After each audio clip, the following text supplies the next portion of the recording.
مديروهاش جاريه، ديروها شويه شاده روحها.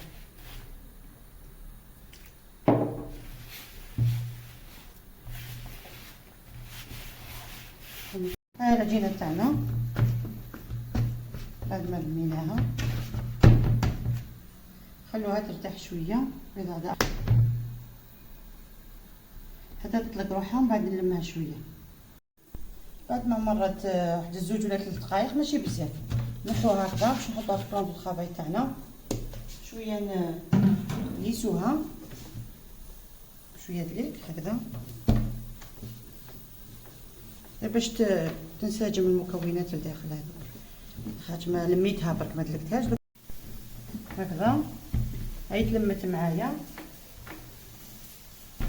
وكنروحوا للمرحله الثانيه.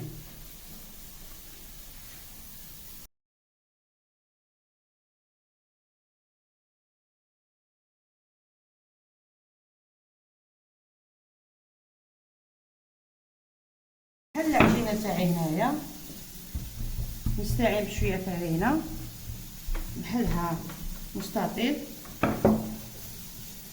على شكل مستطيل كيما هكذا، تكون شويه رقيقه ماشي رقيقه بزاف، يعني متوسط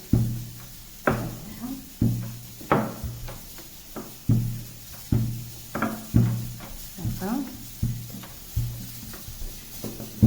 خليها مليح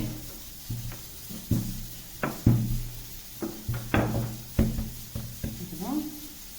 وكنديرو العمليه تاع نديرو لها الزبده تاع الفريطاج، نربطو هكذا بلا ربط، يكون كونجليه لازم جامده باش تقدري تحكمي فيها. الكميه تاع الزبده هي نص الطن، طن فرينه درت 250 غرام تاع زبده تاع الفيطاج، زبده التوريق.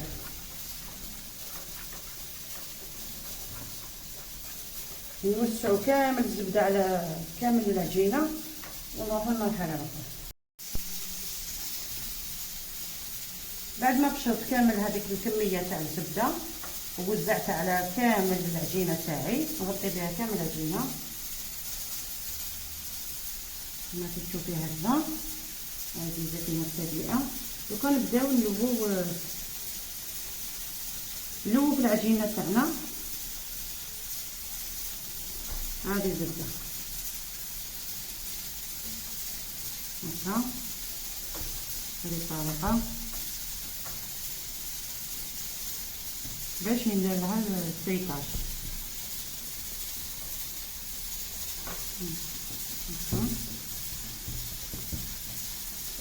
انا سقط لي شويه، ما نكثرهاش الفرينه بزاف باش ما تروحش ما تنشفليش العجينه بزاف. هكا نسكنوها مليح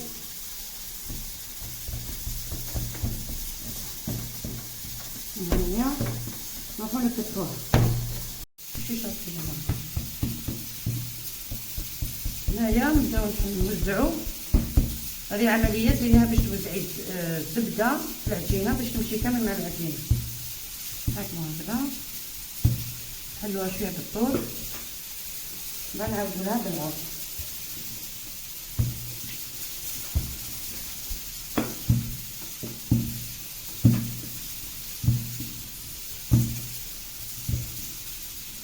هذه العجينه اللي خفيفه بزاف وسهله، ما فيهاش خدمه كبيره، تساعدك اختي العامله، المراه اللي متعوبه ما عندهاش وقت دير مملحات، يعني اللي ياخذ الوقت كبير، دير هذه هكذا تساعدها. اذا كانت عندك شي فرينه هكذا من فوق نفضيها، دايما هكذا هذه نديرو هكذا، نطبقوها هكذا ونفضو هذه الفرينه. دائما نفضي هذه الفرينه اللي كانت بالباس كتشوفي هكذا. هذه تبقى الاولى هكذا، نخدمو هكذا وندورو هذه باش نحلوها. دائما انا طبقتها هكا، عاود ندورها هكا باش نفتحها، نعاود نفتحها المره الثانيه. هنايا نعاودو نحلو العجينه تاعنا باش نديرو نطبقوها للمره الثانيه.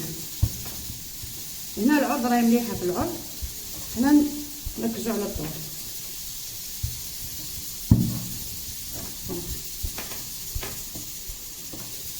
مليح باش هذيك الزبده تتوسع، تعطينا في تشبيق وتقرمش في العجينه تاعنا. بعد ما حليتها المره الثانيه دوكا نطبقها المره الثانيه. دائما نحيها هذه الفرينه اللي كنت نفتح عليه هكا، وها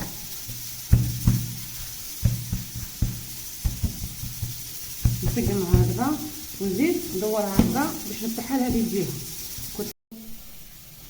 ودركا نحلها المره الاخيره الثالثه والاخيره. ها هي كيما العمليه الاولى الثانيه والثالثه. نعطيها شويه العرضه هنايا، نعرض العجينه تاعي ونكسلها بالطول. حاجه سهله ما كاش اسهل منها. البنات المبتدئات جربوها ماهيش صعيبه، تعلموا ديروا مملحات هكا يجوا شابين مقرمشين.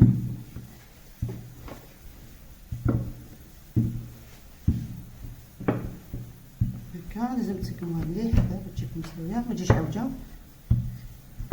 وحلوها هكذا الحلال. هذه هي التاليه 3 خطرات طبقوها 3 خطرات.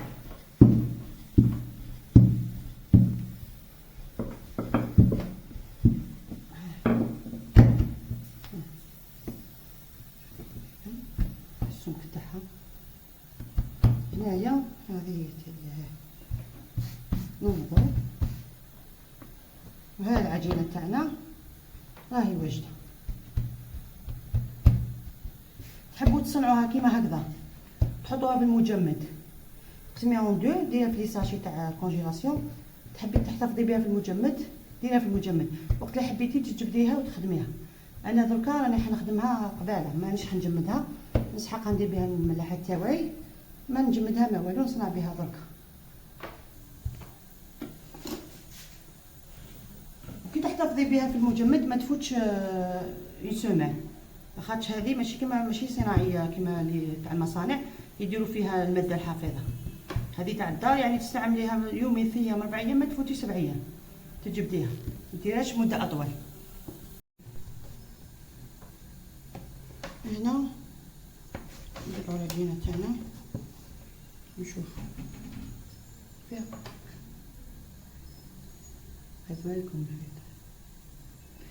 ودغير البلون طرافاي تاعي، ونحل العجينه تاعي اللي قسمتها على 2 باش نبدا نشكل في لي كرواسون تاعي.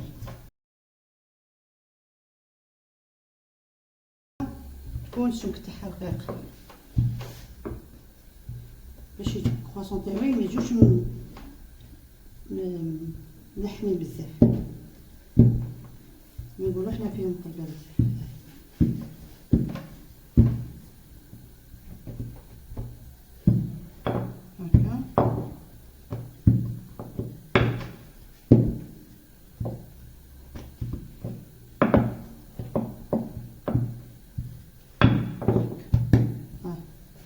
السمك تاعهم رقيق. نسقم شويه نعدلو العجينه تاعنا.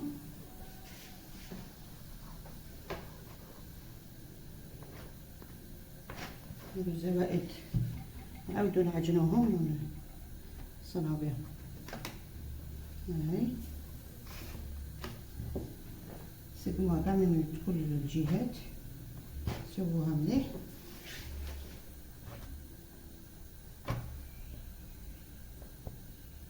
هذو المملحات صدقوني حبيباتي يجوا اكثر من رائع.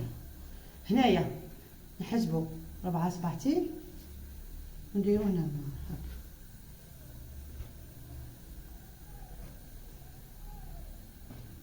هنا هاي شوفوا هكذلك 4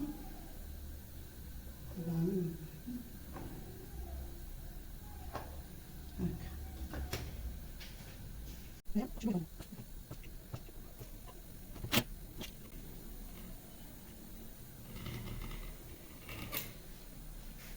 يجوا صغيورين، سي دي ميني كرواسون مش كبار بزاف. اذا تحب تكبر اكثر من هاك قيس كثر، 4 صوابع يجوا متحوفين وصافيين.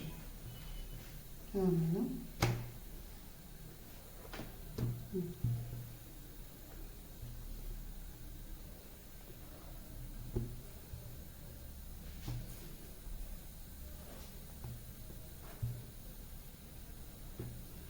وتقطع لك كميه كبيره. هذه البرطه تاع الفارينه يعني يكفيك.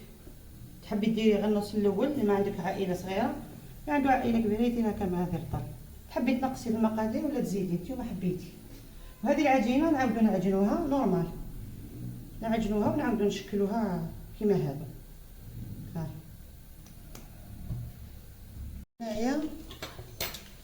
هنايا نحشيهم انايا بالجبن. نتوما تقدروا تحشوهم بالشي اللي عندكم، طون، اللحم، الشي اللي تحبوا ديروه. انا هنايا حشيتهم غير بالجبن، يعني الحشو اختياري.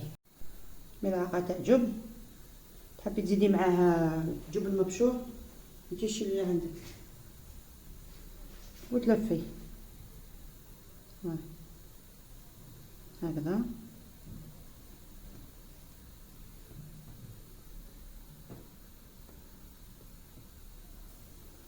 ها هو نبتي الكرواسون طبعا. انا نكمل كامل العجينه اللي معايا ومن بعد نوريكم المرحله الاخيره. ها بعد ما وجدتهم راح ندير لهم لا دوغور. الصفر تاع البيض درت فيه شويه خل باش نحي الزلخه تاعو. نديروا لهم كامل البيض ونديروا لهم الجلجلان ولا حبه حلاوه ولا ساندويتش اللي عندك، ولا تحبي تقدري تخليهم هكا تخليهم هكا وخلوهم يخمروا لمده 15 حتى 20 دقيقه. ونسخنوا الفور على 180 درجه ونطيبوهم، نحمروهم من تحت ومن الفوق. نديروا النار، نديروهم من الفوق والنار من تحت، ويطيبوا لنا من تحت قبل، ومن بعد نشعلوا لهم النار من الفوق باش تحمر الوجه تاعهم. والمملحات تاعنا يكونوا واجدين ويجوا شابين وخفاف، يولموا مع شريبه على طاوله تاع رمضان. حاجه مليحه وخفيفه، ما تديش الوقت بزاف. ونغيروا شويه، مش كل يوم بوراك ولا ديروا هكذا مملحات يجوا بنان. كما قلت لك تقدري تحشيهم بالشي اللي عندك. انا اكتفيت بالجبن برك، وانت اللي عندك ديري.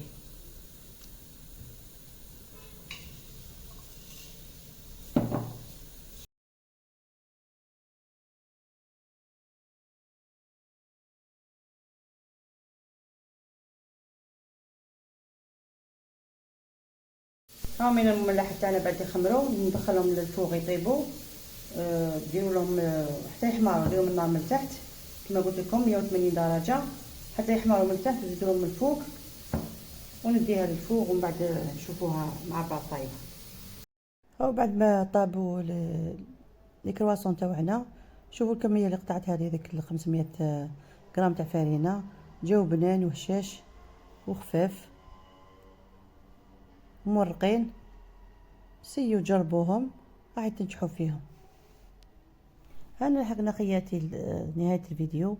ما تنسوش تدعموني بالجيم والابوني وتفعلوا الجرس ليصلكم كل جديد من عندي. ما عليا غير نقولكم دمتم في رعايه الله وحفظه. سلام.